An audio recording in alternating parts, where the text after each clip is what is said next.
all, it's week 14 and we are close to the end of spring semester. Last week we talked about creative problem identifying and being able to anticipate, pinpoint, and understand problems. And those activities being sometimes just as important as problem solving. This week, we're going to focus on creative problem solving. There are no readings, there are no cases, there are no sparks for this week. I wanted to provide you all time to do a few things. Revise Creativity Quest 3 if you want to, and you can revise, again, individually with some of the members of your group or your entire group. Revise Creativity Quest 3 work is due this Saturday, April 17th, uploaded to D2L by noon Eastern, and there's a revised work Dropbox in our readings, syllabus, and Dropboxes subfolder. I also want you to have time to work on your Creativity Quest 4 work, and also, if you haven't already, complete your creativity exposure activities and write-ups. In this brief video, I'm going to talk about Creativity Quest 4 priorities for this week, then briefly about creative problem solving with a focus on ideas I hope you can try out and implement in your Creativity Quest 4 work.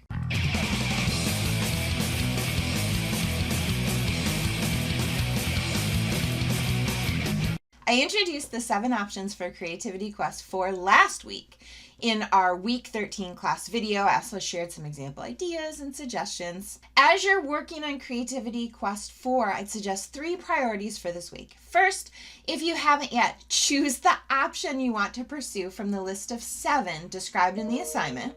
Second, protect and plan some time looking back through our class materials. Skim back through readings, especially those that were particularly memorable to you. Look again at cases and sparks that stood out. Take some notes and start identifying content you want to integrate into your Creativity Quest 4 work. Finally, start outlining and drafting. I know it's likely tempting, given your schedules, how busy we all are, to pause on Creativity Quest 4 until finals week, but please allocate some time this week to get started so you don't have to rush to produce something during finals week. If you do these 3 things, you'll be really well on your way to completing Creativity Quest 4, which is due by noon Eastern on Wednesday, April 28th, the Wednesday of finals week.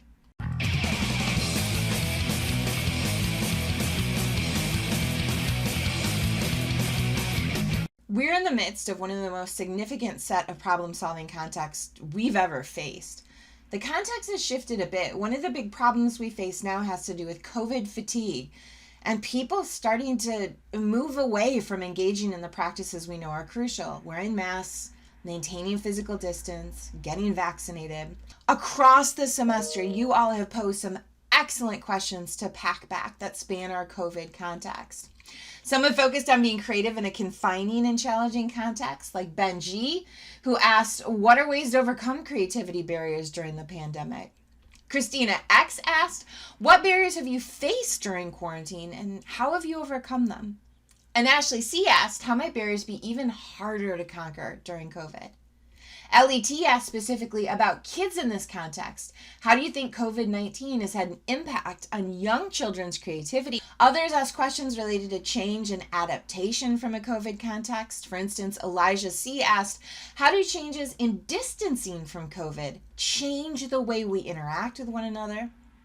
Nathan D asked, how has the change in day-to-day life due to COVID affected imagination and creativity? Others posed questions specifically related to the entrepreneurial ecosystem in a COVID context, like Matthew H, who asked, what do you predict the business industry will look like for those wanting to start a business after COVID? Thomas O asked, how should young entrepreneurs adapt to the increase in virtualization during and post-COVID? Harris C asked, how has COVID-19 affected creativity with people and entrepreneurs? How has it affected consumers? This is a fascinating question, and we're starting to see some really interesting patterns emerge related to how people have changed their approaches to shopping and buying. I mean, certainly things like shopping malls have been slowly dying for years, and online shopping has accelerated. This has really accelerated rapidly with COVID. Other things I think are much more interesting and directly COVID related. I mentioned earlier in class a late March 2020, so about a year ago, Walmart sales report. Walmart sales of tops and bottoms in apparel is typically pretty on par and even. In late March of last year, however, Walmart reported a significant anomaly in sales. Sales of tops were significantly greater than sales of bottoms. This makes sense. More of us were teleworking and people didn't see us from the waist down. And finally, Max T asked, do you think the current COVID environment is creating a stronger, more innovative class of entrepreneur? In terms of a problem-solving context, and MSU specifically is an institution we're currently facing a huge challenge, reopening campus. We have a task force made up of 21 subcommittees strategizing what fall will be and look like. There's an athletic subcommittee and a contact tracing subcommittee. Given what we know about how COVID has disproportionately impacted communities of color, there's a diversity, equity, and inclusion subcommittee. There's a finance subcommittee addressing the hundreds of millions of dollars MSU has lost due to COVID.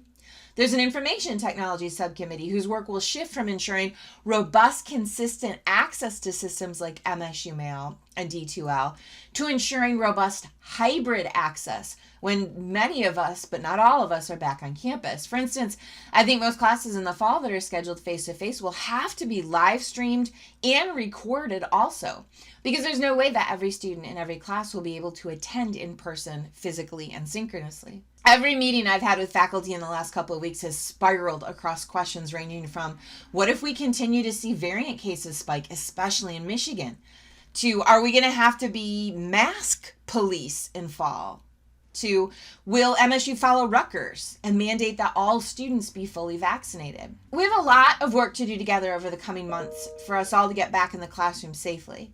I don't deny there will be many challenges, but I hope that much of what we face will be opportunities to learn together maybe differently, to be together maybe differently, to be Spartans together maybe differently.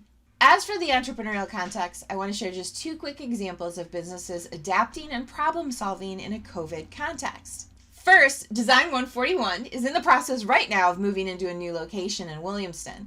They're a home decor and design company that really relies on being close with people, being in customers' homes, and having people in their shop. Last March and early April, however, they shifted to selling home decor kits, wood and paint, craft kits on their website. Every morning out front of the store, they had a full pickup table for people to stop by and grab the kit that they had purchased online. They engaged people in the community in various physically distanced ways to be creative via Facebook. For instance, they hosted a virtual Easter egg hunt. They sold egg painting kits and encouraged people to put eggs somewhere outside so others could look for them and take pictures of them and share. A small example, but a potent one, I think. I live just south of Reotown in Lansing, where Saddleback Barbecue's original location is. Some of the recent activities Saddleback has launched include offering all customers free pork rinds with proof of vaccine, hosting physically distanced barbecue classes behind their location in Reotown, and regularly holding days when they donate 10% of their profits to Sparrow's Hospital Guild. Last week, Lansing State Journal published an article that the owners of Saddleback, one of whom is a Mason High School grad, paid off the school district's student lunch debt. This happened back in February. Since then, Saddleback Barbecue's customers and several other Lansing businesses have jumped in, and together they paid off over $6,000 worth of school lunch debt at 9 area school districts. This is, I hope, what entrepreneurship and what business looks like in the future. And that one of the things we take away from the COVID context is how important it is to support one another and to support our communities.